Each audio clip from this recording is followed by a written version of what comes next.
Hello, ഞാൻ ജാനകി ജയദേവ്. ഞാൻ class 7th പഠിക്കുന്നത് ആൽസീൻ പബ്ലിക് സ്കൂളിൽ. ഞാൻ 10th ഓൾ കേരള വിന്നറാണ്. എനിക്ക് ഏറ്റവും കൂടുതൽ പോയിന്റ് കിട്ടിയ റിസോർച്ചിയുടെ പരിപാടിക്ക്. അപ്പം ഞങ്ങൾക്കൊരു 3 day ക്യാമ്പ് ഉണ്ടായിരുന്നു ഇവിടെ, യുഡാൻഷയുടെ. അപ്പം യുഫോറിയ എന്നായിരുന്നു പേര്. ഞങ്ങൾക്ക് 3 day ക്യാമ്പിലും 3 ദിവസവും നല്ല പരിപാടികളൊക്കെ ആയിരുന്നു. ഫസ്റ്റ് ഡേ ഞങ്ങൾക്ക് പബ്ലിക് സ്പീക്കിങ്ങിനെ പറ്റി ഉണ്ടായിരുന്നു, പിന്നെ സ്റ്റഡീസിന് ഉപയോഗിക്കുന്ന അക്രോണിംസ് അതുപോലത്തെ കാര്യങ്ങളെ പറ്റിയൊക്കെ പറഞ്ഞായിരുന്നു. ഇതൊക്കെ പിന്നീട് ഞങ്ങൾക്ക് ഉപകാരപ്പെട്ടു ഒത്തിരി.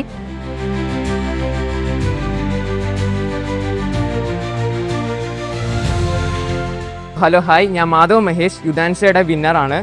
സോ ഇങ്ങനൊരു ഭാഗ്യം കിട്ടുക എന്ന് പറഞ്ഞാൽ ഇതൊരു ഡ്രീം കം ട്രൂ മൂമെൻ്റ് ആണ്. എനിക്ക് ഇങ്ങനെ വിന്നറായി പിന്നെ ബ്രിക്സ് ഉച്ചകോടി പങ്കെടുക്കാൻ നല്ലൊരു അവസരം കിട്ടി. അതൊരു വലിയ സംഭവം തന്നെയാണ് എന്നെ സംബന്ധിച്ച്. പിന്നെ ഇത് എൻ്റെ ദൈവത്തെയും എൻ്റെ സ്കൂളിനെയും റിസോഴ്സിനെയും ഞാൻ എൻ്റെ നന്ദികൾ അറിയിക്കുന്നു.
Thank you for giving me this opportunity to research.